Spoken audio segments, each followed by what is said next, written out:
Hello and welcome to Adobe Live on the Sofa here in the UK, where you will find us every weekday between 12 and 1.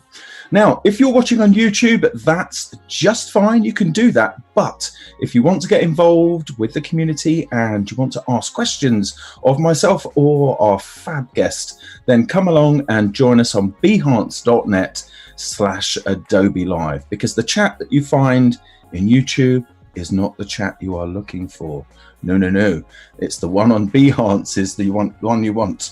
Super duper. So welcome everybody. And today we are joined again by the fabulous Kyle Wilkinson. How are you doing, Kyle? I'm very well, thank you. Very well. Yourself? Good. Yeah, all good. As we would say in my neck of the woods, Utini.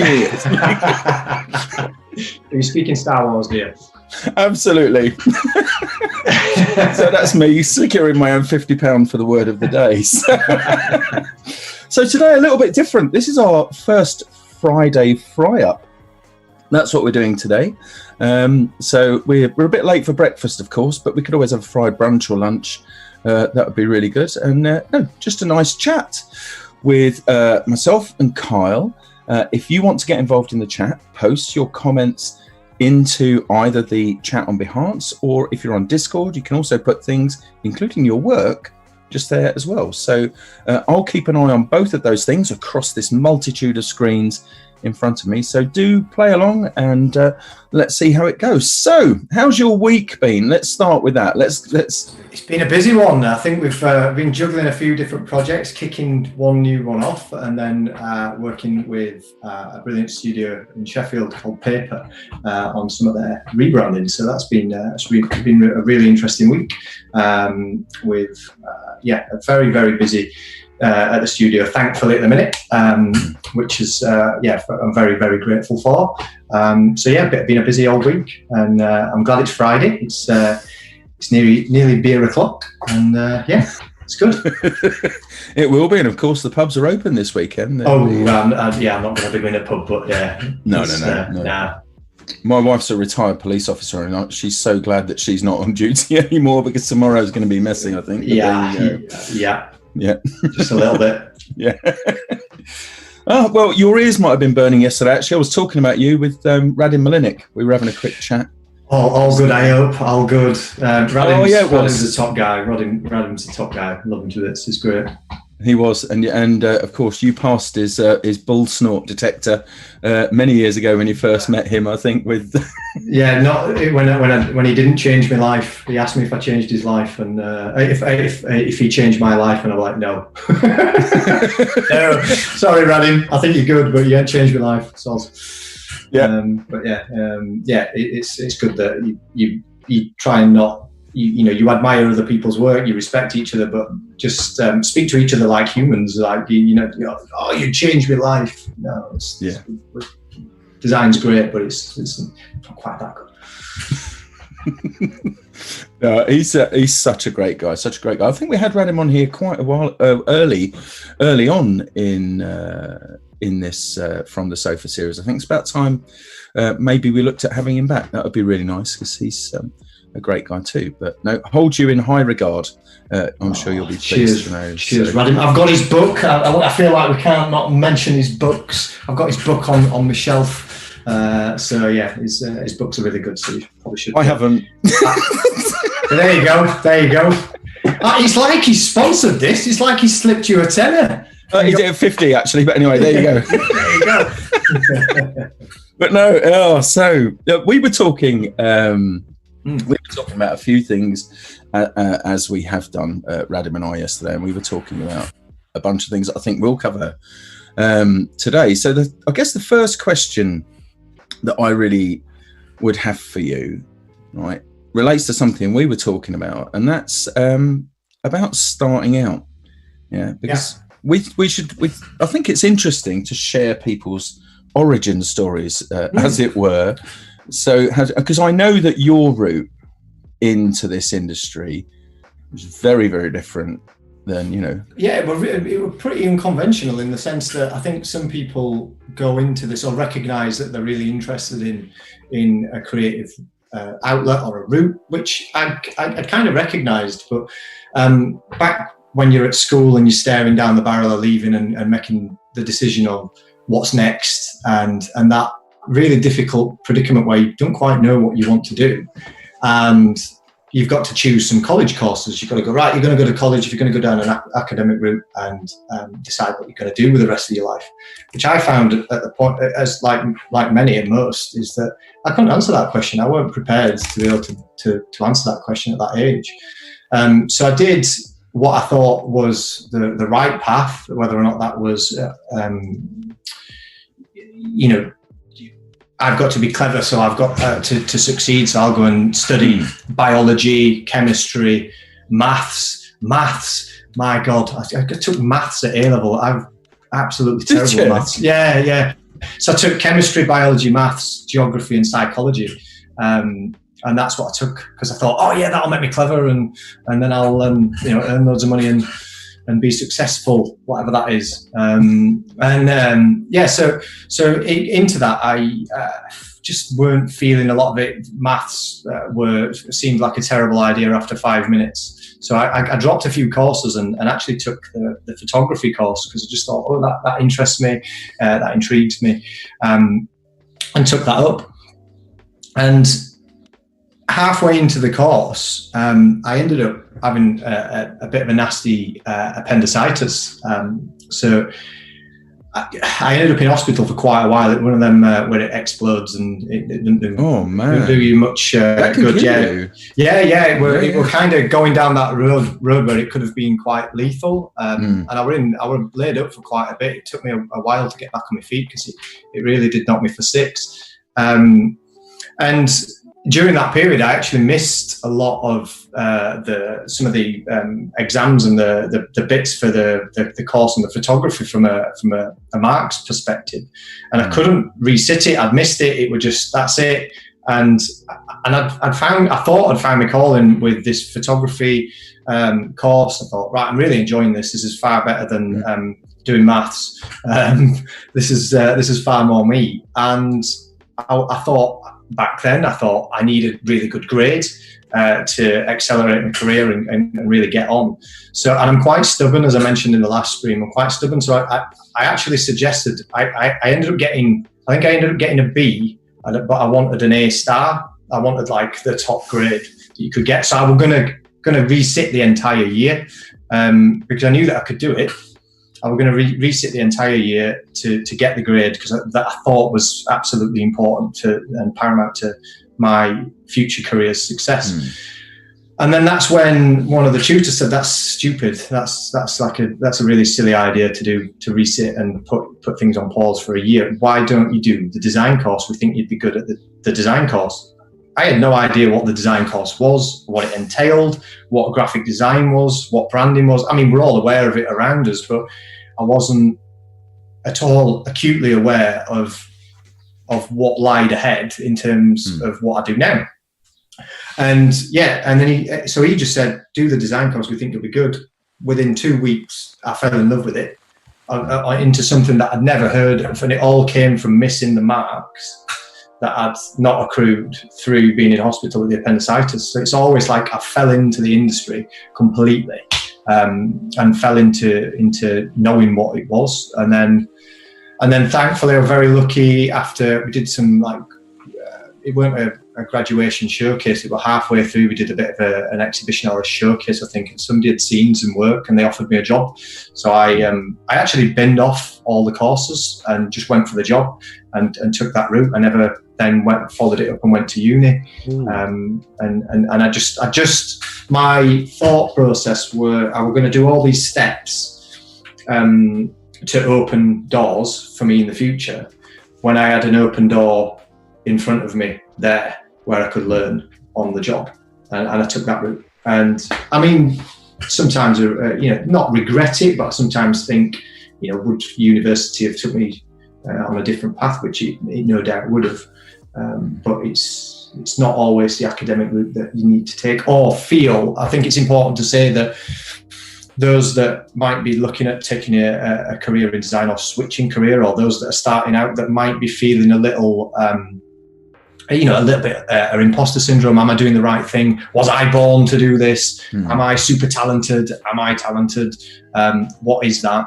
I think it's keen that I fell into this, and like a lot as well, it's not a unique case. And you don't have to be like, I think some people scream from the rooftops that they were born to do it and it's the righteous path of a designer to be creative, and only designers can be creative, which is utter nonsense. So I think if, whatever your path is, just work hard. I think that's the key thing. Yeah. I think that sometimes, I was speaking to a friend of mine in Germany, very dear friend of mine in Germany, and I mentioned the word talent, and she said, we don't use that word in the same way as you do in English. Because people assume that talent is in some way given to you. Right, that you just woke up one morning and go, oh look, I can suddenly yes, design is amazing. That's it. Yeah. Oh, right, I don't need to do anything else because I've got the talent. But what talent really, in the way that the Germans use it, or at least in the way that she explained to me, and Tim is just posting in the chat that he thinks that sounds like Julia. It is Julia, we're our mutual friend. Talent in the way they use it is a word to describe hard work. They say that, you don't just wake up and you can't just do this thing. You have to have a desire to do it and push it through. And that involves a lot of hard work, the stuff that you don't see. But I don't know, I think maybe, do you think that maybe in this world where people use Instagram as a platform to, largely, and things like that, to present themselves, or this is the work I do you think that gives a false idea to people about how you arrive at a particular situation? Or hugely, I think people only see the end product, which is it's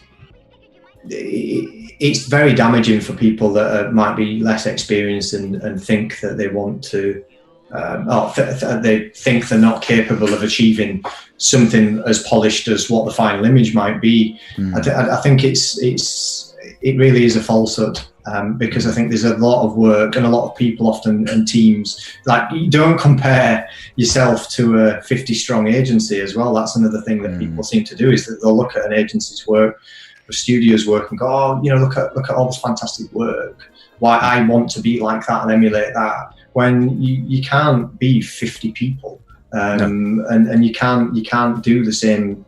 You can't do everything at the same level as what it's took to have so many different minds, and many minds contribute to one project. But yeah, I think the talent thing, you're absolutely bang on with that, because it's nobody should ever describe themselves as talented. Talent's one of them things that other people describe you as and say about someone else. I would never. It's certainly, people have said, oh, you're talented at this, and I question it, because it's not for me to say. But it's certainly, the only thing that I can say is that it certainly doesn't feel like talent when you're grinding it out and you're really going around the houses to try and figure out a solution to the problem, or whether or not that's a personal project or a client project.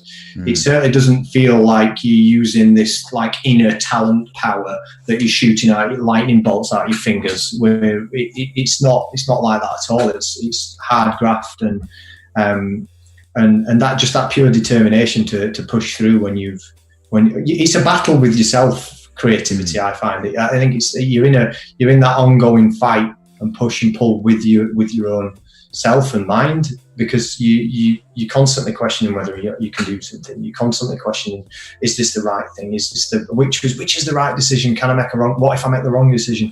You're always doing that, and then that pushes you to try and to solve that. That never goes away either. That's something that. It gets easier and you embrace it a little bit more, and you know how to use it when you've got a few more years of experience. But it's certainly something for somebody who might be starting out or at the early stages of the career, that you think that'll magically dissipate, because it won't. It certainly hasn't for me, and from many other designers that are more experienced that have shared. It's something that should be embraced. Yeah, no, I completely agree with that. The one of the other things I come across, quite a lot, apart from people not realizing quite how much hard work is involved in getting not just a project but your career started, how much actual real graft there isn't it, a lot of which has absolutely nothing to do with the equipment you're using or anything. It's just the work around it.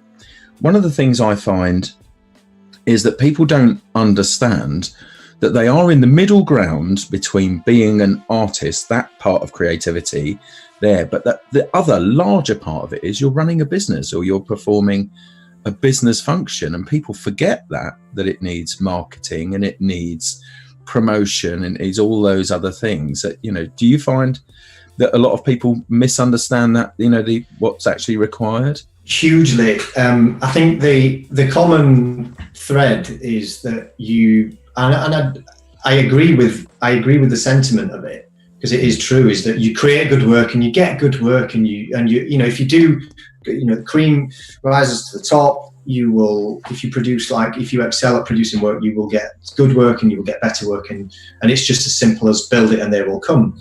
It's not. Yes, by, you know, the simplest form. I always liken it to, you know, when anybody comes to us, they go, "Will it look good?" Well, you're engaging with a design studio. The bare minimum is that it looks good, but it's about how you market your studio. It's how you position it, and it's about how getting used to the uncomfortable side of talking to clients and budgeting and working towards, you know, setting projects and deadlines and working within that, and being a project manager as well as a designer. You can't just focus on the sexy side of it, which is the creative stuff and the fun side, often the fun side, the running the business, the invoicing, the projections, the targeting, the everything that you've got to do as running a studio, which I, for one, have certainly got a hell of a lot wrong over the years. But I think anybody that's looking to start a freelance career or a studio needs to really, like, read some marketing books. Don't just read design books or look at design studios' work and think, right, we'll whack up some mock-ups on some billboards and rest of it, and that's it. That's my career sorted. It is. You've got to really get clued up on learning how the business, the mechanics of a business, and how to run either a freelance studio. I mean, it's getting better. It's always been quite tough. There are resources out there now where you know, you might get help on pricing, you might get help on how to set things up and register businesses, and there's a lot more available now online than there used to be.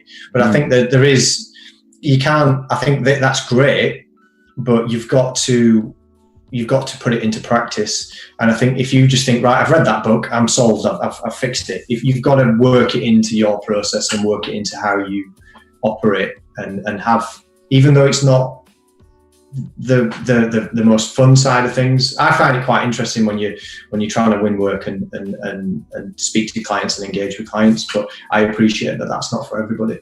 But it is something that you've got to really be mindful of and consider, definitely. Yeah, I think that with that particular, the division of labour in projects and in running a business, either as a freelancer or running a studio, adheres to that 80-20 rule, apart from it's flipped around the other way, that the actual work that you love and enjoy, that part of it, is probably only 20% of what actually needs to happen. That 80% comes in the background work, the Gantt chart style approach to getting something through the door on time, and you know, it's being patient with it as well. I think there's a lot of I see a lot of, you know, when we get either, you know, people applying for jobs or sending CVs in or sending portfolios in particular, that they are putting themselves down as like, oh, I'm a creative director, I'm 22, and they really want to advance their career before they're trying to run before they can walk type of scenario. And I think that I think that might be a social media thing that's that's really accelerated. That is that people are wanting to move forward with their careers really, really quickly and not be patient. I don't know what's driving that, but you need to really be patient as your career develops. It will take years to develop this. It's not gonna happen overnight. You don't have there's a few isolated overnight success stories. Yeah, admittedly, there is, like in any field. Any outlier, you're going to find outliers. Yeah, there is always that, but that you'll often find that often leads to a short-lived career, or somebody that wants to do something else very quickly because they've done that, they've completed that, and then they move on. I think that's a famous Picasso quote, is when you master something, that's when you bin it all off, or something along them lines. Is you master it and then you just go, right, I've done with that, next. Because that's how you advance a creative career. You really develop your skills in one field, or you have the ability to be able to create one thing very, very good, and then the best way of advancing that is that stop doing that, or start doing something else at the same time, to push yourself forward and develop your skills and your ability, because you'll soon get bored. You'll soon get bored. But yeah, I think it's really important to focus on the business side. I think that's absolutely part of that. Do you know, I've got to tell you, I spoke to so I was presenting at the photography show last year, and there was a young chap I was speaking to who was talking to me about Aaron Draplin. You know Aaron? Do you know Aaron? Yes. Yeah. So he was talking to me about Aaron, and he's 23, this guy, and he's saying, "But I'm really worried I haven't made it yet." And he said that in all earnesty to me. He said, I've got a podcast. I've only got 2 or 3 people, subscribing to that. And there's not many people picking up my work, and my Instagram's not got as many followers. And it's that thing about, this is what you said earlier, something you said earlier on triggered this in the back of my mind when you said about how you frame success. What does success mean to you? Yeah.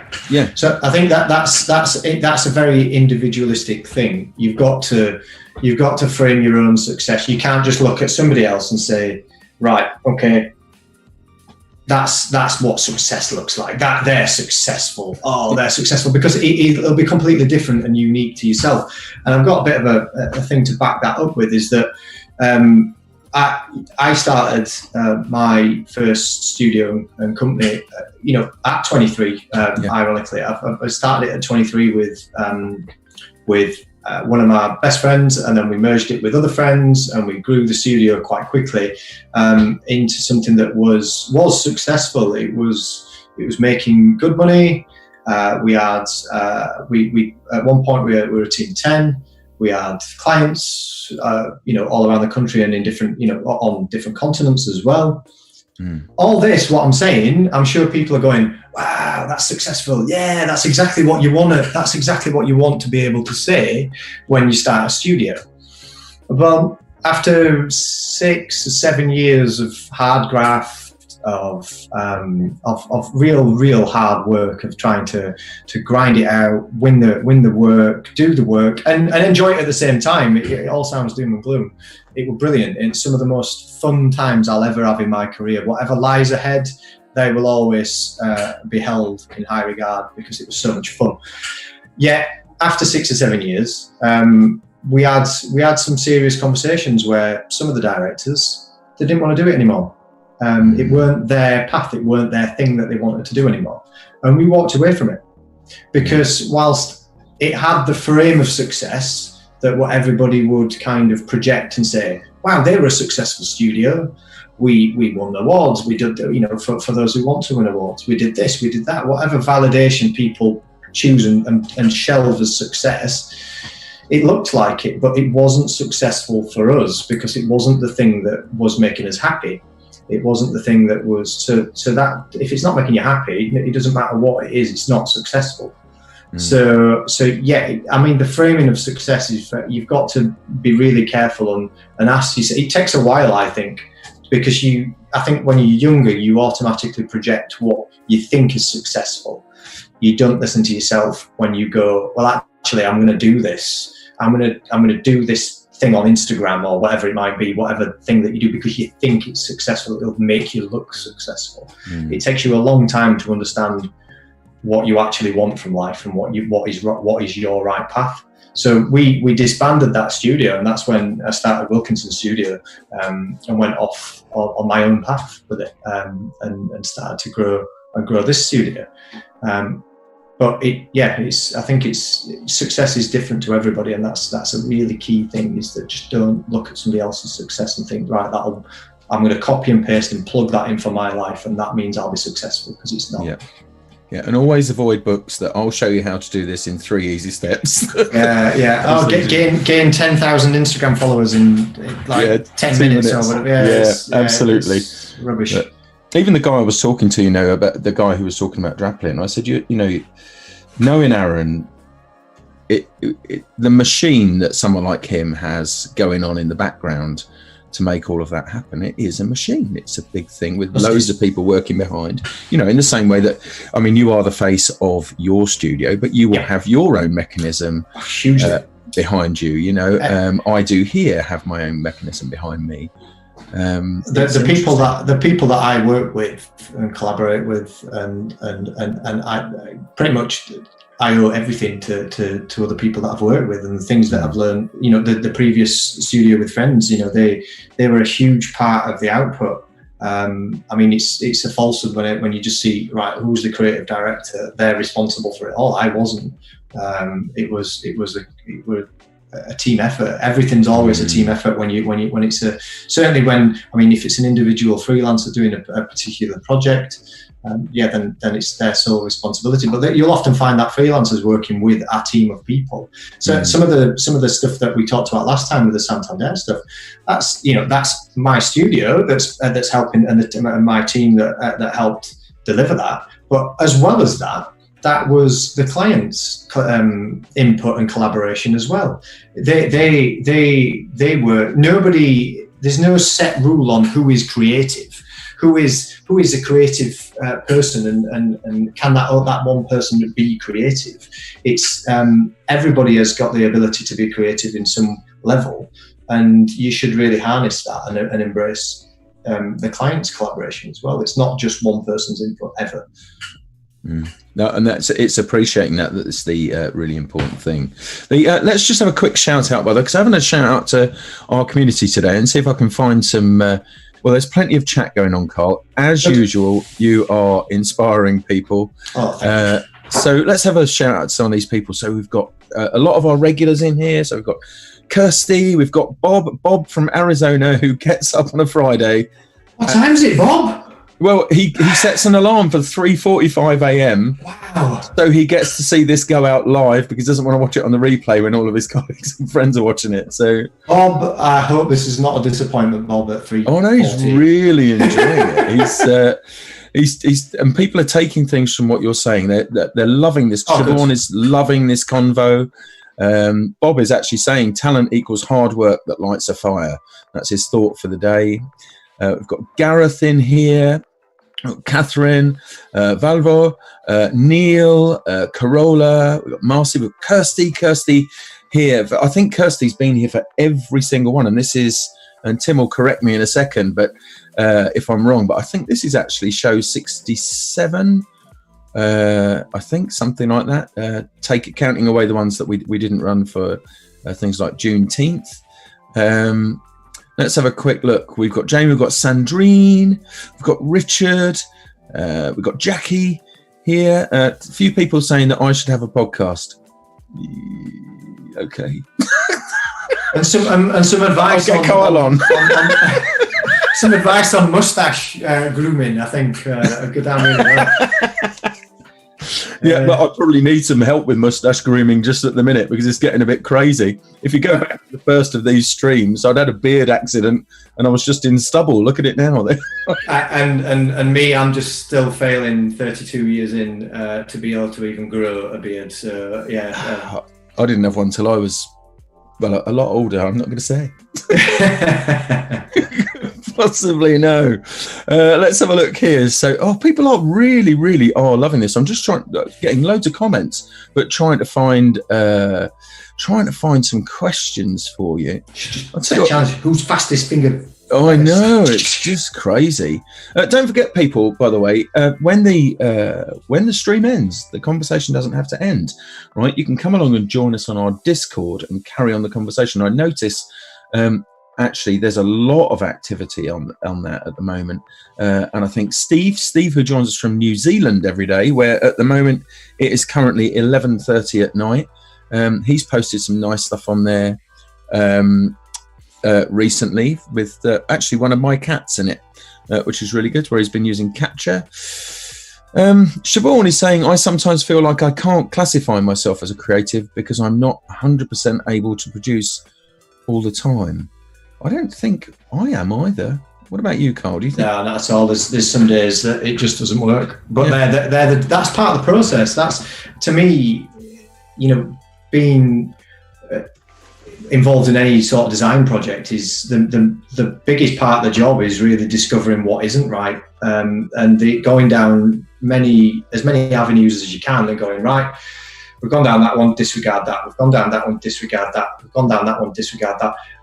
All these wrong decisions that you're making are informing the right decision. That's the key, is that you don't just arrive at one idea and that's it, that's the solution. Sometimes your first idea might be the best. And often is the case, but I think you've got to do that discovery session to see, right, okay, validate that first idea and say, right, I do feel confident in this idea, but let's validate it by looking at others. So I don't think it's a case of, knocking it out of the park every single day and saying, right, this design's perfect on this day, this design's perfect on that. It's not. It's an unrealistic goal. You'll never achieve that.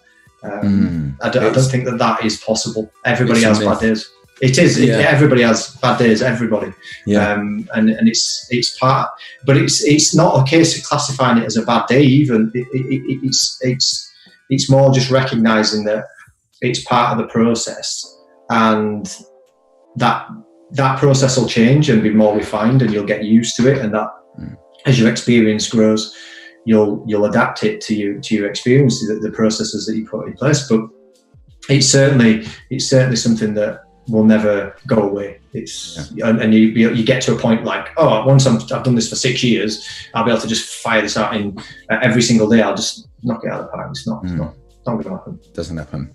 I've also said I've scrolled past it just a moment ago, so I'll come back and find out who said this in a moment ago. I think it might have been Jackie, but saying about being a reformed perfectionist. Oh, that's good, because I hear the term perfectionism, and I'm a perfectionist with things, and that I think that's another fool's errand, really. That's one that I've took a long time to learn, if I'm honest, because I think it's an insecurity rather than people label it as perfectionism, which is a thing, but I think it's an insecurity really deep down, that you want to make sure that the client loves your work, and you want to make sure that they're really impressed with what you're doing. And I think when you put them processes in place that you work iteratively, we've just completed a brand for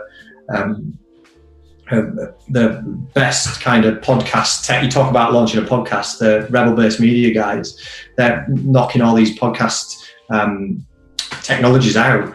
And we've rebranded them, but it's been an iterative process where we present something and it might not work. It might be something that we quickly, rather than building things up into one big ta-da moment, you release it with the client and work with them collaboratively, so that you're not building up that perfectionism, and it breaks down that barrier and that wall where you're constantly striving for something that doesn't exist in perfectionism. You will never, I think that's another famous quote, isn't it? You don't fear perfection, you'll never reach it or never achieve it. I think that's like a Dali quote or something. But it's true, you're not going to achieve it, because you'll always, pretty much everything that I've ever designed, I hate. Because you're always looking forward to developing. You're always like, everybody else is saying, oh yeah, this is great, this is good. I'm looking at it going, I'd do it a little bit different. Yeah, because that's how your mind works. You moved on. You've developed. You've learned from that project, or the variety of different projects that you've got on. You learn from it and apply that knowledge and insight that you've gained into the next one. That's experience. As your career develops. There's a great comment in here. You're going to love this one, Kyle. You're going to absolutely. Is it your awesome. No, it's not your mum. No, not this time. Yeah, that one earlier, Kyle, was so awesome and inspirational, and I didn't realise it was from your mum. Yeah, well. No, this one's from Tim. Tim says it's a lot like playing an instrument. You don't just wake up knowing how to play the flugelhorn. This is from an old story that one of my good friends and colleagues challenged me to say flugelhorn on the radio, and I said I played the flugelhorn when I don't. Yes. But it bit you, didn't it? Didn't it bite you back? It did, because then the radio presenter said, "Oh, I love the flugelhorn. Tell me more about that." And I'm like, "Oh, even a long time ago. I've sold it. I got rid of it." So cheers, Mark, for getting me to say flugelhorn live on radio. We did have just for complete transparency, oh lovely people of the community, we did kind of just touch on this in the green room just beforehand when we were chatting, because I was joking about the word of the day being Utini from Star Wars, and I said I'm going to win in the first couple of seconds anyway because I'm leading the announcement, throwing it in. So that's where we had that story. Gareth, now this is an interesting one. I find this interesting because I've been asked this a lot, and I bet you have too. Gareth is saying, I always find it hard having conversations about money. What to charge, you want the work, but you need to be live. And that is a real problem when you're starting out, knowing what your work is worth and what the budget can stand. How do you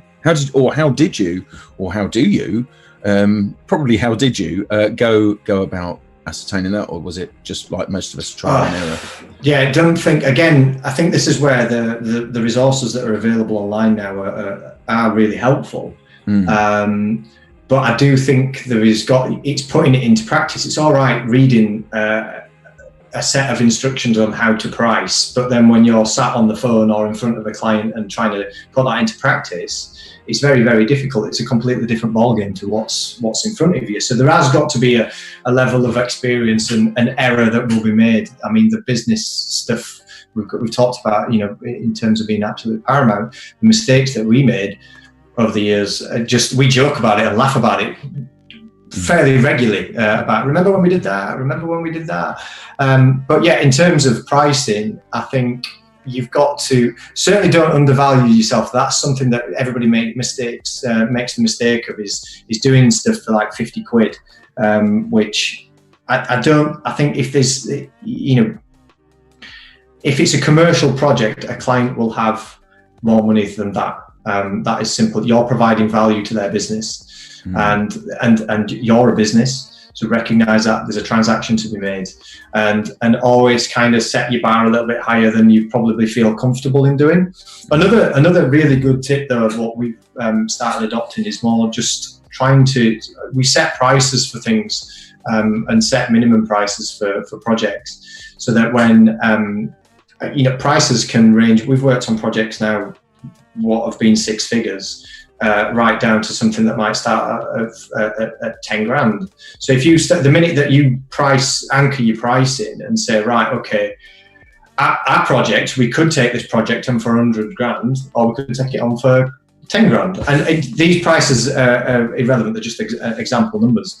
But if you say, right, and then the client goes, whoa, I wasn't expecting 100 grand, but I've got 15, then you've got a budget. You've got a budget to work within. You've got a bit of a framework, and you can say, right, you can have something for 15 grand, but it's not going to be. Let's set the expectations of where you think things are going to land, because you can't deliver 100K's worth of work for 15 grand. And it's that's when you've got to really set the expectations of the client. But how are you starting out? I think you've got to try and really figure out what you need to live and survive, and what you're comfortable with, and then break that down in terms of, right, you can't work every day from a freelance perspective. If you're going to set a day rate always tends to work better than an hourly rate, because I think you shouldn't be penalised if you get things done within a quicker time. As you get more experience, you want to set a budget for the project, and if you do it in an hour, then you've provided that client with value. You should get paid more than an hour's work. And I think that's because you only get penalised for being good or being quick or being efficient, which is never a good thing. So yeah, pricing is, but pricing is definitely something that you will get wrong. I accept that. I think that is something that there is no magic wand that you can wave. You will make mistakes. You will make mistakes, and it's being comfortable with them mistakes. I know that we've got this fail culture, which I think it's the acceptance of failure is good. I mean, failure is good to a certain extent. Yeah, but repeatedly, perhaps not. Yeah, you've got to. It's more of an acceptance that you're not going to get everything right. That I'd like to more label it is you are going to get things. Don't let it put you off. Don't let getting it right put you off from getting it wrong. Because it's what you will gain from that. As we all know, that you learn the most from your mistakes. But accept that you will get it wrong, but charge more for your work, because the majority of people undercharge for their work. Yeah, true. I mean, I only do a couple of commercial jobs a year these days, but yeah, I used to do mine on a day rate, and that's the things I still do on a day rate. But my hourly rate is also transparent, which is if you bought the number of hours in the day. So if you bought 8 hours, the day rate is slightly reduced from that 8 hourly rate, right? To do that, which is straightforward logic.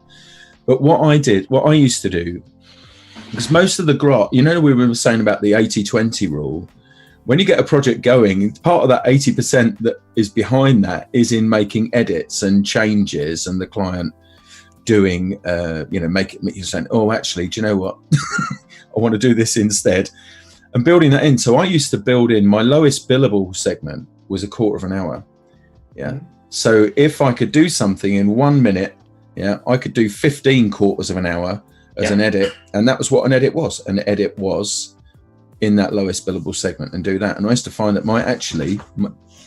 I felt I was being sufficiently compensated for my work based on that, because it is all the grind behind it, I think. Of course it is. It's I think that's the real honest answer, is that you've got to set a value that you are prepared to take the work on, not what you think the client wants to pay, not trying to second guess. Ask them is one key piece. Yeah.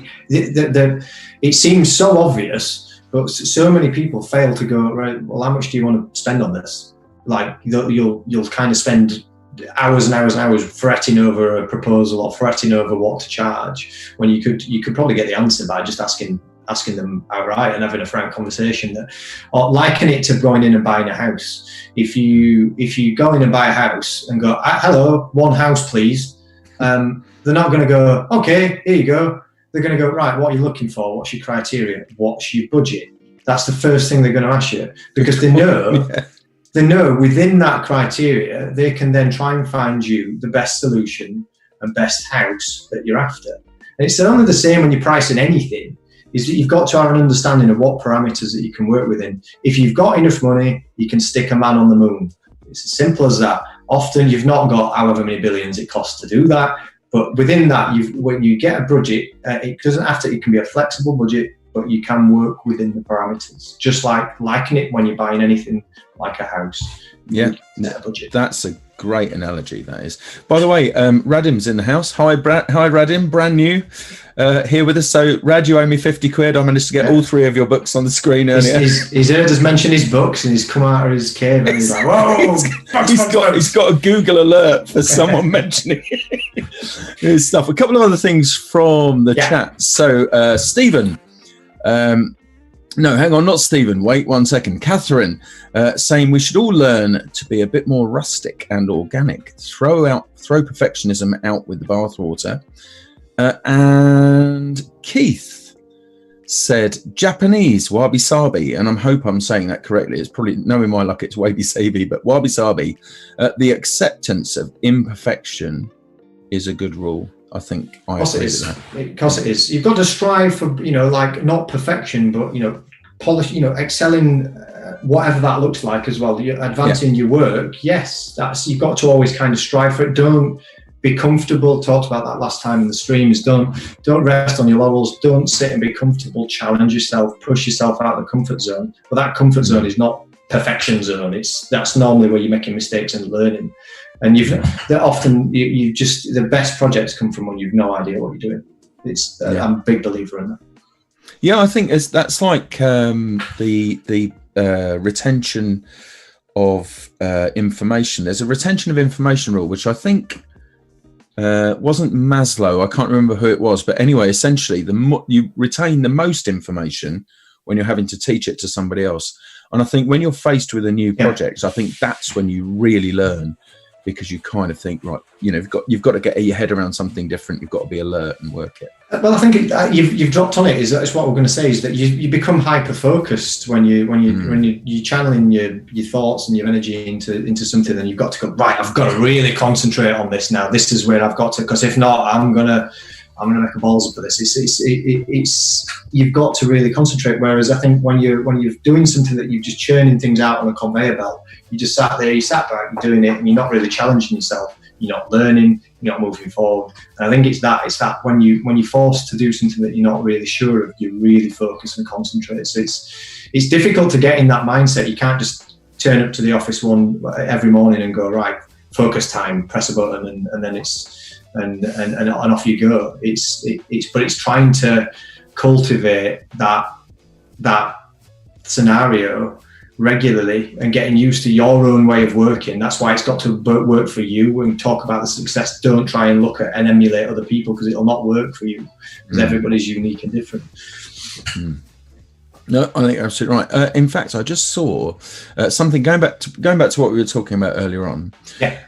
Alia Rodriguez is saying, do you think it's important to have a degree to get a job, or are boot camps fine? No, as mentioned earlier, I mean, it's often a question that gets asked, and you know, some people get on the high horse and argue about it. I think it really is. Thankfully, there's pros and cons to both. And I've worked with designers that have gone through university and got degrees, and I've worked with designers that have gone through more of a vocational route and learned on the job. And there's pros and cons for both.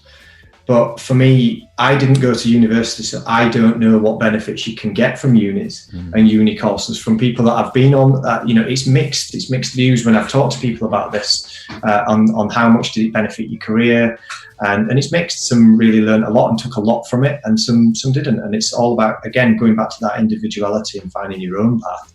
But I don't know many people, and I've spoke on this with a variety of different studio owners and people who hire creatives, that it's not something that would stop you. If you don't have a degree, that doesn't mean you're not going to get hired. It might differentiate you, though. This is where it's a plus point, where if you've got somebody with the exact same capabilities and skills and portfolio, one with a degree, one without, it might be the degree that differentiates you and gets you the job. It could be. It could be you might be a better fit personality-wise in the studio.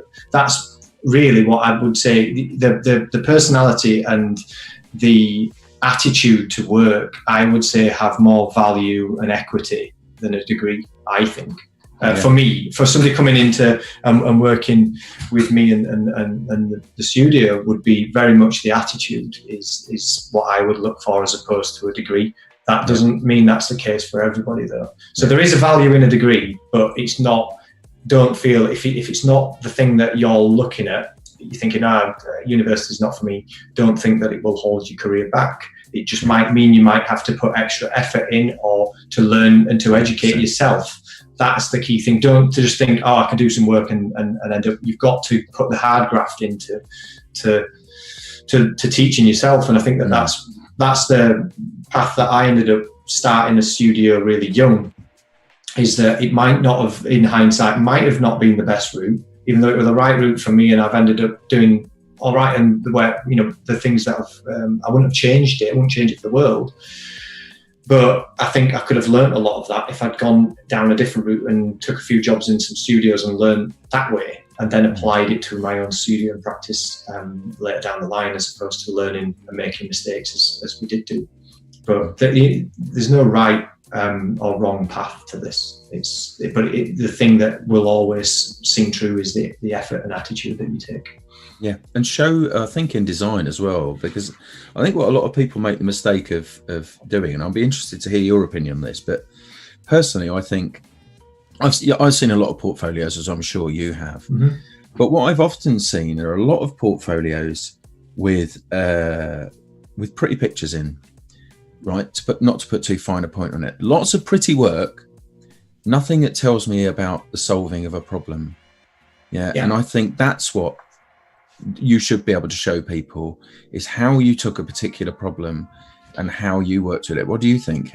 Is that definitely? I think that comes back to the point of the business side as well. Is that if you can't articulate your ideas to another fellow designer, creative director, agency owner, whoever it be, if you can't articulate it to them, you're not going to be able to articulate your ideas to a client, which is a big part of the job. It's huge. It's not just a case of you've effectively got to sell your idea to a client, because they need to feel comfort and trust and confidence in that this is the right path forward because of the rationale and the thought that's gone into it, that's led you to choose this solution. You mentioned the crossover between art and design and creativity. That art is something that's there just to provide no function. It might be an expression of a person, or just a pure expression. Design is there to provide some sort of functionality to primarily in a commercial sense for a client. It's there to grow the brand, make more money, sell more products, whatever it is. So you've got to be able to sell that to clients, and that comes from showing you working, as they did in maths. And there you are, showing you working out. Yeah, even if the answer's wrong. Yeah, bring it full circle. But it is really the rationale behind a design. And if you really get used to articulating your ideas as well, that you'll put a focus more on the concept and the rationale behind the design, and that only strengthens your work. Because if you've got a concept behind the work, it's only going to add more value and heart to the project, as opposed to just doing something that looks good, which it often is the case. It's not very functional if it's just putting a bit of lipstick on something. It's not the best. No, absolutely not. Let's have a quick look at the chat here, because we're just about 8 minutes or so off. I've got to tell you, Carl, this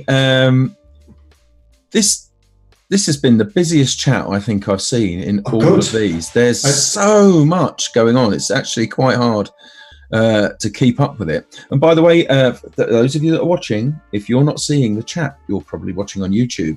And what you should do is join us on behance.net/Adobe Live. That's where you can get involved with this and put questions and comments to our guests, to myself, and also to the community.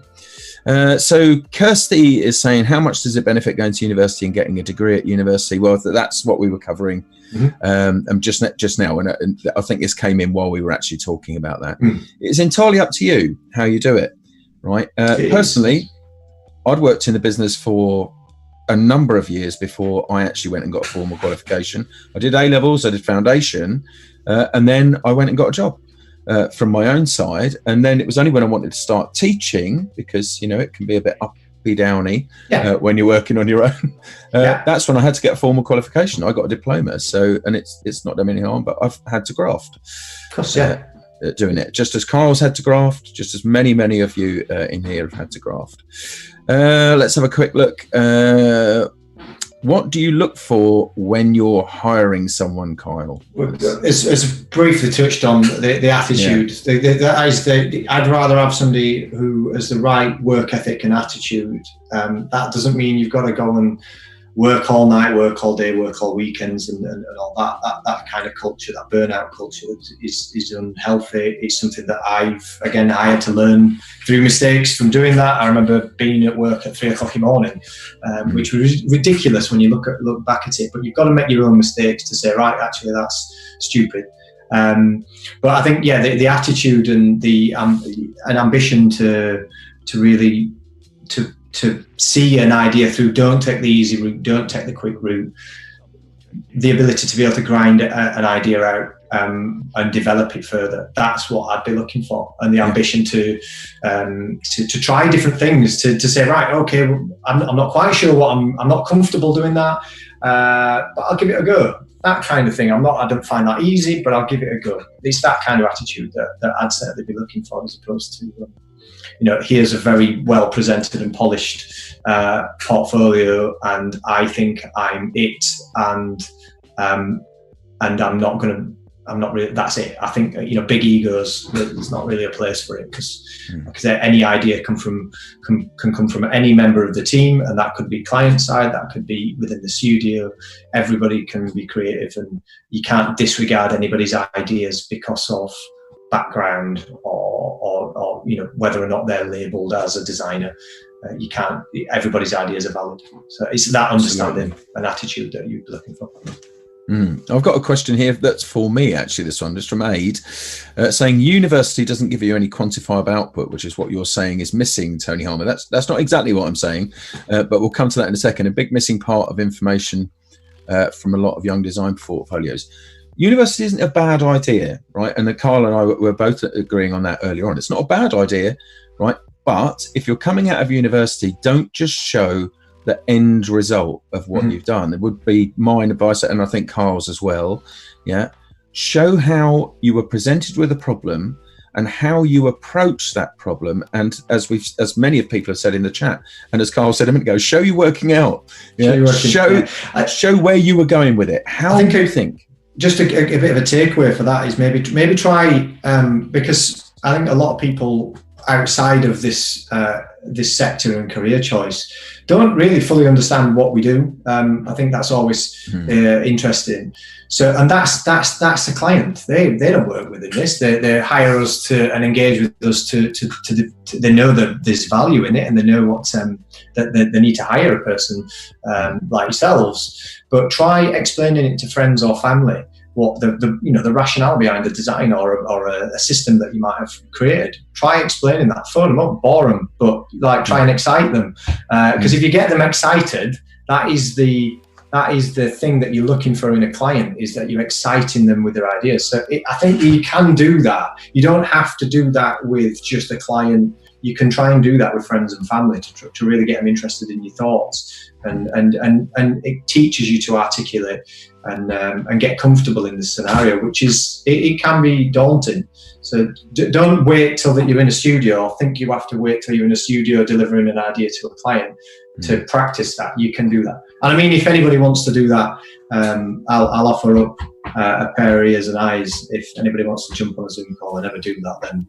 And they're lost on who they would want to do that with. I'm happy to do that. We could perhaps do you know what? That would probably be a really lovely segment to do at some point, to have a review like that. It would be really nice. So keep an eye on the Discord and everything else there for that. We'll talk to the team, and I think that's something they'd really love to do anyway. It'd be great to have you on doing that, Kyle. If you would, more than happy to. Absolutely fantastic. What we're going to do here. So people are enjoying the fact that this is such a supportive community. Thank you very much. It's really good. And talking about development. Do you know what? When you get a job, as Kyle was saying, when you get into a studio, the worst thing you can do is sit back and think, right, I've done that now. I know what I know. That's when the work starts. That's when it begins, and it never ends. I'm sat here with quite a few years' experience, but I know nothing. I know such a tiny amount of what I'm doing, and that's what gets you out of bed. That's what drives forward to try and learn new things. Things are going to change. Things have changed greatly over the last few months with everything that's been going on, and we're here now to see what's going to be the new future of everything, and that we're going to play a part in that in some way, shape or form. And I think that's the thing, is that there's always going to be a new challenge around the corner. There's always something to learn. You haven't made it ever, and you don't know it all, because you know very, very little. Yeah, and it's the acceptance of that makes you a good student in life and in work. Hugely. I think that, just appreciating where you are. It's a bit of Dunning-Kruger is one of those things that pops up a lot. I don't know if are you familiar with Dunning-Kruger? I'm not going to pretend. No. So Dunning-Kruger is a thing from David Dunning and I think it's Simon Kruger. Can't remember, about people's perception of their ability, and how some people can just imagine they're completely awesome at everything, but they have no idea of what actually goes on underneath. It's that front and that facade that I think there's always a bit of an element of that in life, but I think that I've always been really accepting that I've managed to do some of the things because of a lot of luck, a lot of hard work, yes, to make that look, a lot of other people, friends, family, a lot of being very thankful to all those people. So it's a combination of things. It's not just like I'm ace at this and get out of my way because I'm going to just steamroll through you all. It's not. There's such an amazing array of people out there doing such good work. But that's the thing that I suppose that's the thing that drives the industry forward, is that we all look over the garden fence. We all like peer over, what they're doing, what they got, what new sofa they got, and all that. And that's what pushes you forward, because you do look at other people's work, and that's what you drive. You go, I wish I'd come up with that idea, and that you push forward I think it's healthy to have that in doses. It's just, don't look over the neighbour's fence every day. Yeah, absolutely. In fact, sometimes, in fact, Christopher's just put in the chat, the speed of change these days means constantly upgrading skills. Well, that's a technical thing. I think what you should do from a creative point of view, the advice that I would give, and we'll get Carl's in a second, is find something you never normally do. Eat food you never normally eat. Listen to music you would never normally listen to.